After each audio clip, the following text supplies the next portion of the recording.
श्री सीताराम सरकार की जय। श्री हनुमान जी महाराज की जय। श्री गौरी शंकर भगवान की जय। श्री अयोध्या धाम की जय। श्री सरयू महारानी जी की जय। सब संतन की जय, सब भक्तन की जय। जय जय श्री सीताराम।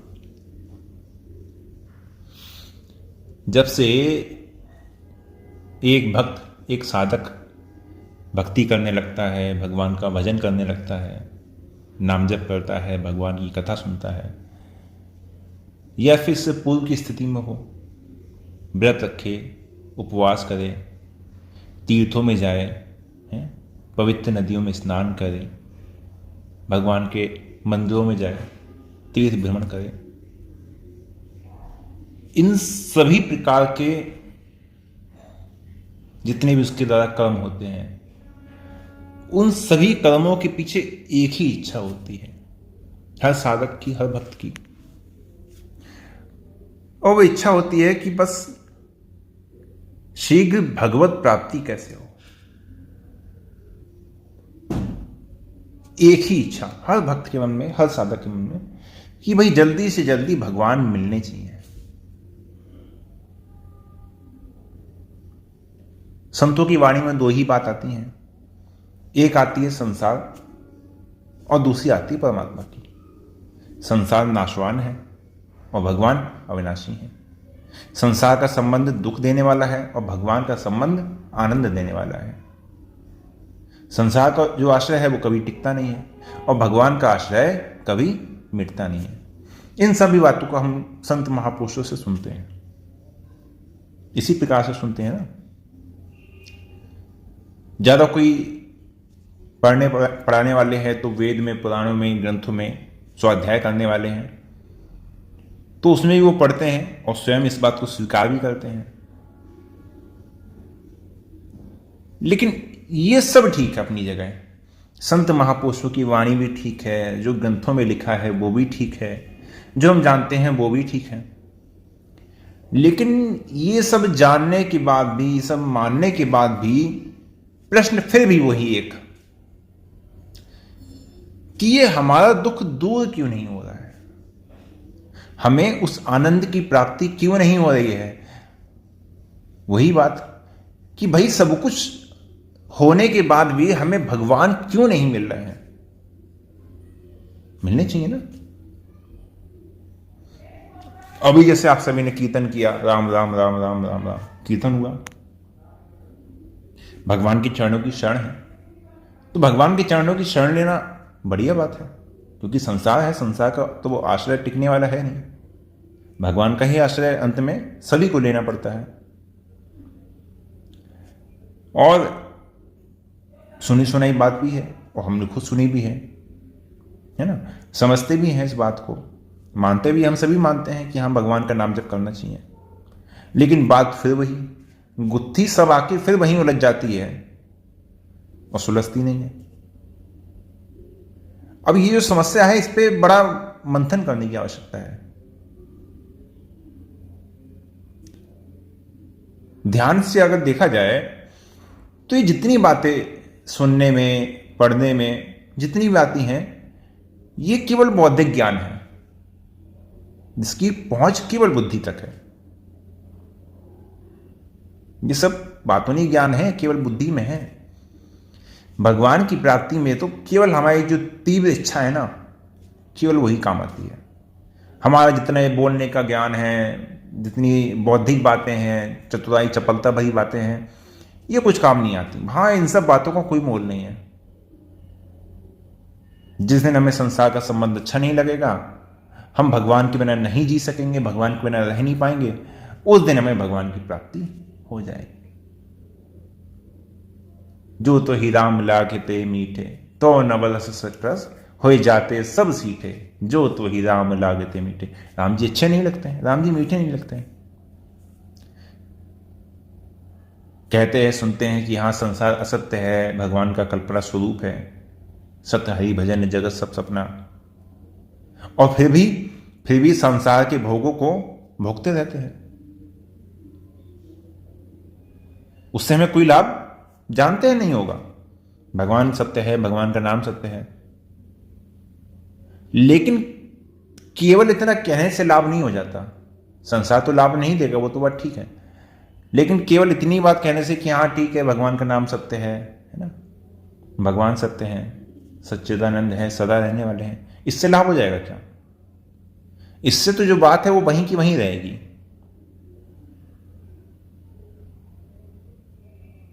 ये जितनी उलझने हैं ना, इन उलझनों को सुलझाने का एक ही मार्ग है,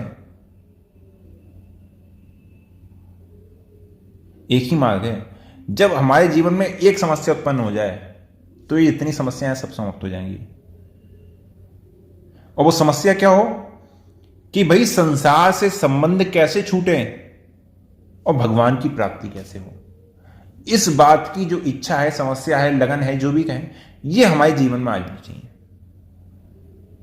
यहां ये बात ठीक है कि हम भगवान की प्राप्ति चाहते हैं, है ना, तत्व ज्ञान भी लोग चाहते हैं, मुक्ति चाहते हैं, भगवान के दर्शन चाहते हैं, भगवान में प्रेम चाहते हैं, लेकिन हमारी ये जितनी चाह है ना, उन चाह की पूर्ति में एक ही बाधा है। वो क्या है? वो हमारे अपने मन का संकल्प है। एक ही बाधा है कि हमारे मन का संकल्प है। संकल्प कैसा? कि भाई भविष्य में जब इस प्रकार से भजन करेंगे, नाम जप करेंगे, तब आगे जाके भगवान में प्रेम होगा। समस्या इसमें तो समय लगता है, तब कहीं जाके भगवान दर्शन देंगे। दूसरी बात, इतनी जल्दी थोड़ी तत्व ज्ञान हो जाता है, समय होगा तब तत्व ज्ञान होगा। भगवान की प्राप्ति में तो समय तो लगता ही है। ये हमारी अपनी बाधाएं हैं जो हमने अपने जीवन में स्वयं ही उत्पन्न की हुई हैं। ये जो भविष्य की आशा है ना कि हाँ फिर होगा, तब होगा, भगवान की प्राप्ति में सबसे बड़ी बाधा यही है। संसार के जो पदार्थ हैं, यदि उनकी आपके मन में इच्छा है, उनको प्राप्त करना है, तो वहां तो भविष्य की इच्छा रखना ठीक है, क्योंकि जो संसारिक पदार्थ है वो सब जगह विद्यमान नहीं है। आज जो चीज आपके पास है, आपको चाहिए कुछ और, तो उसके लिए आपको कहीं ना कहीं कुछ कर्म करना पड़ेगा, कहीं जाना पड़ेगा, क्योंकि सब चीज सब जगह नहीं है। लेकिन भगवान संपूर्ण देश में, संपूर्ण काल में, हर व्यक्ति में, हर वस्तु में भगवान विद्यमान है। तो फिर जब सब जगह भगवान है, तो भगवान को प्राप्त करने में भविष्य की कहां आवश्यकता रही? इस ओर कोई ध्यान ही नहीं देता। बस यही मन में बात बैठा लेते हैं कि भाई इतना साधन करेंगे, इतना नाम जप करेंगे, ऐसी ऐसी वृत्तियां होंगी, इतना हमारा अंतःकरण शुद्ध होगा, इतना वैराग्य हो जाएगा, इतना भगवान में प्रेम होगा, हाँ हमारी ऐसी अवस्था हो जाएगी, ऐसी योग्यता होगी, तब कहीं जाके हमें भगवान की प्राप्ति होगी। ये जितनी रुकावटें हैं ना, जितनी बाधाएं हैं, ये हम लोग स्वयं ही लगा लेते हैं। हाँ, जिस दिन भी किसी भक्त के हृदय में ये बात, ये इच्छा जागृत हो जाती है कि भगवान मुझे अभी मिलने चाहिए, अभी अभी अभी, बस मैं उनके बिना नहीं रह सकता, उस दिन उससे भगवान की प्राप्ति हो भी जाती है। चाहे आप भक्तवान से भक्तों का चरित्र उठा लीजिए। आपने एक कथा श्रवण की होगी, सिलपिल्ले भगवान की कथा। एक राजकुमारी और एक जमींदार की कन्या, दोनों आराम से भजन कर रही थी, कोई दिक्कत नहीं थी, कोई दिक्कत थी, कोई भजन नहीं। लेकिन वही जब राजकुमारी का विवाह हो गया, राजकुमार के साथ विदा होगी चल दी, तो राजकुमार ने देखा कि ये मेरी ओर ध्यान नहीं दे रही है, तो ये पत्थर का कोई टुकड़ा है, इसकी ओर देख रही है। तो 2-3 बार राजकुमार ने कहा कि इधर देखिए, 2-4 प्रश्न पूछे, लेकिन राजकुमारी में कोई भी ध्यान नहीं दिया, अपने भगवान, बस भगवान का ध्यान। राजकुमार को क्रोध आ गया, हाथ से जो है पत्थर उठा लिया और पास के समुद्र कहें या नदी कहें, नदी में डाल दिया। राजकुमारी विलाप करने लगी, अरे मेरे भगवान, मेरे भगवान। जब तक भगवान के बिना रह रहे थे, बस भजन चल रहा था, नाम जप चल रहा था, तब तक भगवान नहीं आए। भगवान की कोई आवश्यकता नहीं है। लेकिन जब जहां उन्हें लगा कि बस अब भगवान के बिना नहीं रह सकते, बोल दिया राजकुमार से, आज यदि भगवान नहीं निकल के आए इस नदी में से तो मैं भी इसी में कूद के अपने प्राण त्याग दूंगी। अब भगवान के बिना रहा नहीं जा रहा है, अब भगवान मिलने ही चाहिए। तो उसी क्षण भगवान मिले, भगवान उसी क्षण मिले। हमारी अपनी योग्यता हो, हमारा अपना अभ्यास हो, हमारा नियम हो, हमारे नाम जप की संख्या हो, इतना हम भजन करते हैं, इन सब के आधार पर भगवान की प्राप्ति हो जाए, भाई ये असंभव है। भगवान की प्राप्ति केवल और केवल तीव्र इच्छा, इसी से होती है। आप सगुण को मानते हो, निर्गुण को मानते हो, साकार को माने, निराकार को माने, किसी भी तत्व को आप मानते हो, उसके बिना आपसे रहा नहीं जाए ना, उसके बिना चैन ना पड़े, तो वो मिल जाएगा। मीराबाई जी के पदों में बड़ी सुंदर बात आती है, हेली मास्यो हरि बिन रहो न जाए। अरे सखी, मुझे भगवान के बिना देख मुझसे रहा नहीं जाता, भगवान के बिना मुझसे रहा नहीं जाता। इस प्रकार और भी कहा गया है, दिन नहीं भूख रैन नहीं निद्रा, छिन छिन व्याकुल होत हिया, चितवन मोरी तुमसे लागी पिया। तो भगवान की प्राप्ति के बिना भूख नहीं लगती, रात में नींद नहीं आती, बस यही बात, कैसे मिले, क्या करूं, आपको छोड़कर कुछ अच्छा नहीं लगता। नारायण हरि लगन में यह पाचो न सुहात, विषय भोग निद्रा हसी, जगत प्रीत बहु बात। आपको अच्छा लगता है, विषय भोग अच्छा लगता है, निद्रा अच्छी लगती है, हंसी मजाक हंसी ठिठोली अच्छा लगता है, जगत प्रीत संसार का प्रेम अच्छा लगता है, और बहु बात कहीं खूब बातें हो रही हो, बातचीत हो रही हो, अच्छी लगती है। जिस दिन ये 5 चीज नहीं सुहाएंगी ना, ये कड़वी लगने लगेंगी, बुरी लगने लगेंगी, भगवान का वियोग सहा नहीं जाएगा, उस दिन भगवान मिल जाएंगे। इतने प्यारे भगवान, इतने सुंदर भगवान, उनके समान कोई हुआ है? ना हुआ है, ना होगा, और हो सकता भी नहीं। ऐसे भगवान के बिना हम जी रहे हैं, ऐसे भगवान के बिना हम रह रहे हैं, संसार को भोग रहे हैं, ऐसे भगवान के मिले बिना हम एक एक श्वास ले रहे हैं, ये हमारे ऊपर लानत है कि उनसे मिले बिना हम सुख भोग रहे हैं, उनसे मिले बिना हम सुख से रह रहे हैं। जब तक काम चल रहा है तब तक भगवान भी कह रहे हैं कि ठीक है भैया, इतने से ही काम चलाओ, और की जरूरत तुम्हें नहीं है तो और फिर देने वाला मैं कहा, इसलिए वो भी पूरी नहीं करते। लेकिन जो भगवान के लिए दुखी हो जाता है ना, उसका दुख भगवान से भी नहीं सहा जाता। हमारी क्या है, उनके बिना नींद ले रहे हैं, आराम से रह रहे हैं, आराम से रहे हैं। हाँ, भगवान के बिना दुख होने लगे, ऐसा लगे कि अब प्राण छूटने लगे हैं, तो भगवान मिल जाएंगे। उनके मिलने में देरी नहीं है। भक्त का दुख वो सह नहीं सकते, इसीलिए तो कृपा सिंधु है, इसीलिए तो कृपा के समुद्र हैं। फिर भी संसार दुखी है। असप्रभु हृदय अचित अधिकारी, सकल जगत जगदीन दुखारी, फिर भी संसार दुखी है। क्यों? क्योंकि संसार का दुख संसार के लिए ही है। इसे दुखी चाहिए, इसे आफत चाहिए, धन और चाहिए, बेटा चाहिए, पोता चाहिए, और आ जाए और आ जाए, दुकान बढ़िया चले, बिजनेस बढ़िया चले, है ना। दुकान बेकार चल रही है, बिजनेस अच्छा नहीं चल रहा, बड़े दुखी होंगे। लेकिन कोई कहे कि भाई भगवान के लिए दुखी हो जाओ, वो कोई नहीं होता। भगवान के लिए दुखी हो जाए तो भगवान आ नहीं जाएंगे।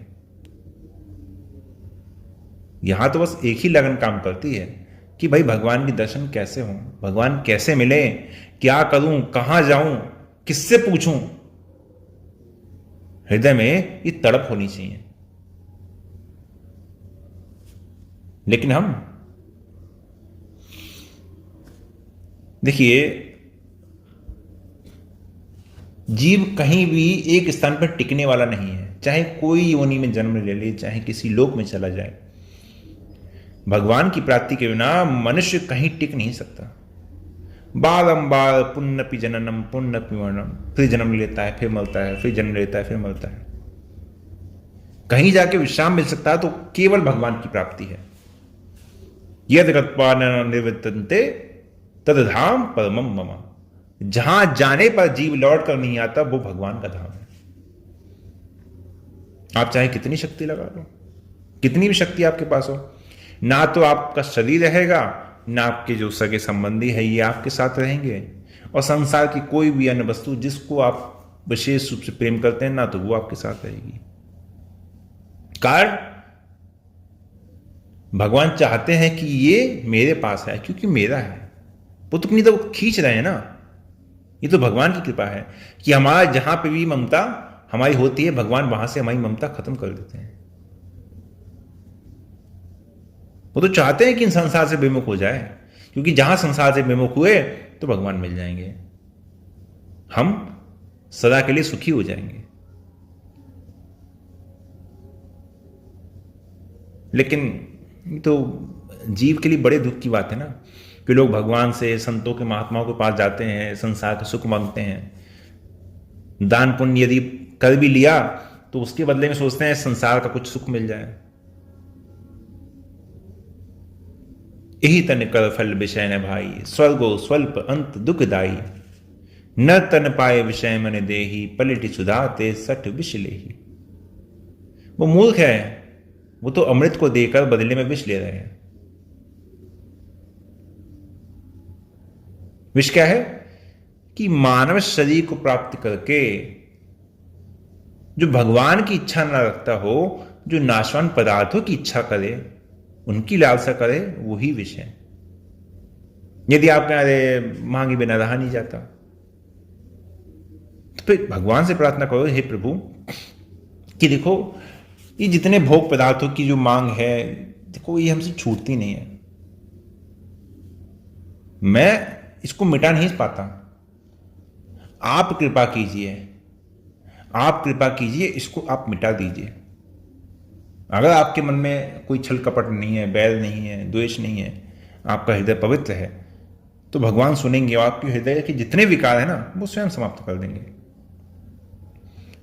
लेकिन आजकल का जीव तो भोग पदार्थों में, विषयों में, वहां उनको मजा आता है, रस आता है, वहां प्रसन्न होते हैं, वहां प्रसन्न होते हैं।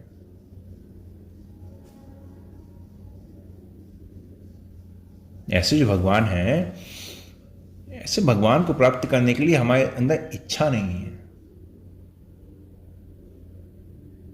भगवान का आकर्षण जैसा है वैसा किसी का आकर्षण है नहीं। नारायण बिना मोल की बिके हो या की, नैन हसन में मोहन बस के हो मेरे मन में। ये नारायण स्वामी कह रहे हैं कि वो तो ऐसे हैं कि थोड़ा सा भी यदि मुस्कुरा देना तो सब कुछ समाप्त हो जाएगा,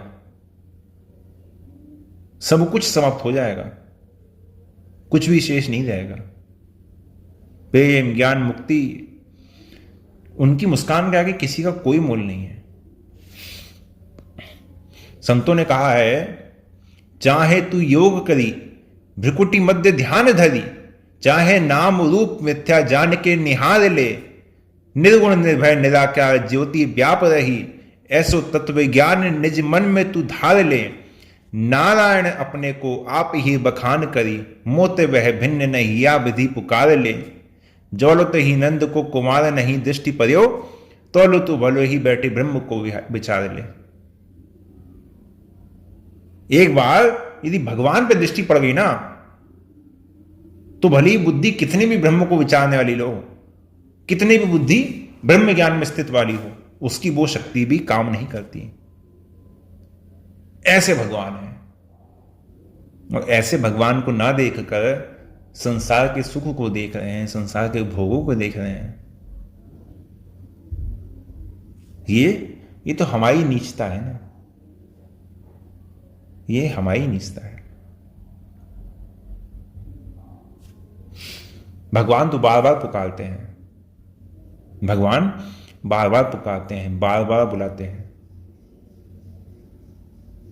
कि आओ मेरी शरण में आओ। सन्मुख हो जीव वही जब ही, जन्म कोटि अगना से ही तब ही। कहते हैं ना राम जी की, जो मेरी शरण में आ गया मैं उसको हर प्रकार से अभय निर्भय कर देता हूं, उसके सारे पाप मैं नष्ट कर देता हूं। वही बात गीता जी में कही, सर्वधर्मान परित्यज्य माम एकम शरणम व्रज अहम तो सर्व पापेभ्यो मोक्षयिष्यामि मा शुचा। तू बस एक बार मेरी शरण में आ जा, तुझे पापों से मुक्त करने का उत्तरदायित्व मेरा है, तुझे पवित्र करने का उत्तरदायित्व मेरा है। लेकिन कब? सबके ममता ताग बटोरी मम पद्म नहीं बांध बड़ डोरी। जब जीव जितने आश्रय हैं उन सभी आश्रयों को त्याग कर एक भगवान का आश्रय ले ले, क्योंकि अंत में यही टिकेगा, दूसरे आश्रय कभी टिक नहीं सकते। अंत में काम तो राम ही आएंगे। अंत ही तो ही तजेंगे पावर तू न तजे अविहिते। अंत में तो सब छोड़ने वाले हैं, तो क्यों ना हम मन से अभी उनका त्याग कर दें, वरना मन पछते हैं अवसर बीते। वरना समय निकल जाएगा तो मन के हाथ में पछताने के सिवा कुछ नहीं रहेगा। बड़ा सुंदर अवसर है, बड़ा मंगल अवसर है, बड़ा सुंदर देह भगवान ने दिया है, बड़ा सुंदर संयोग है कि भगवान का नाम पता चल गया ना कि भगवान का नाम लेना चाहिए। क्या पता फिर किसी जीवन में, पता नहीं किस संस्कृति में, चलिए मनुष्य भी बन गए, किस संस्कृति में चले गए, किस देश में चले गए, किस जनजाति में जन्म लिया, फिर ये अवसर मिला नहीं मिला। और कहीं किसी अन्य योनि में चले गए, जड़ चेतन जग जीव जत, किसी अन्य योनि में चले गए, वृक्ष में चले गए, पशु पक्षी में चले गए, फिर तो जय सिया राम है ही। और यदि मनुष्य बन गए, कहीं किसी अन्य योनि में चले गए, किसी अन्य प्रांत में, किसी अन्य देश में चले गए, तो भी भैया सीताराम है। तो ये बड़ा सुंदर अवसर है। भारत देश, मानव देह, उसमें भी भगवान का नाम, भगवान के नाम का कीर्तन, भगवान के नाम का सत्संग, भगवान की कथा, सब कुछ प्राप्त हो गई। तो बड़ा सुंदर अवसर भगवान ने बना के दिया है कि ये सब चीज जितने साधन कहे गए हैं कल्याण के, उन सबका मूल हमारे पास है। केवल हम संसार को भोगना चाहते हैं, हम संसार की कहीं ना कहीं मन में इच्छा अंदर दबाए हुए हैं, इसलिए वो काम नहीं करता। अन्यथा यदि पुकार सच्ची हो तो भगवान एक पुकार से दूसरी पुकार के पुकारने का इंतजार नहीं करते, वो एक पुकार में ही आने वाले हैं। जैसे गजराज है ना, गजराज ने पूरा नाम लिया क्या? नहीं। निर्बल होए बलराम पुकारे, वो आए आधे नाम, आधे नाम में ही आ गए। सुन यदि मैंने निर्बल केवल राम। निर्बल केवल राम का सीधा सा अर्थ है कि सर्वधर्मान परित्यज्य, है ना, इसका कोई नहीं है, जिसके आश्रय केवल भगवान है, जिसको केवल भगवान का आश्रय। और राम नाम कीजिए, नाम जप कीजिए, और मूल रूप से जैसे जैसे कहा गया है, जैसे बताया गया है ना, वैसे करना चाहिए। जैसे किसी के हाथ में तलवार दे दी जाए तो यदि वो जान पूछे यहीं कहीं इधर उधर हाथ घुमाता रहे तो भी कहीं ना कोई आहत होगा। इसका अर्थ ये नहीं है कि वो तलवार चलाने वाला हो गया, वो तलवार के योग्य हो गया। उसके लिए उसको एक विद्या लेनी पड़ती है, सीखना पड़ता है। उसी तरीके से नाम समझ लीजिए, खाली ऐसे ही बस ठीक है राम राम, कोई कहीं जीवन में कोई संयम नहीं है, है ना, कोई आचार विचार नहीं है, कोई नाम की मर्यादा नहीं है, तो थोड़ा समस्या हो जाती है। इसलिए बड़े ही सावधानी से भगवान की आज्ञा के अनुसार एक बाणी करुणा निधान की, सो प्रिय जाके गति ना आने की। आज के लिए यही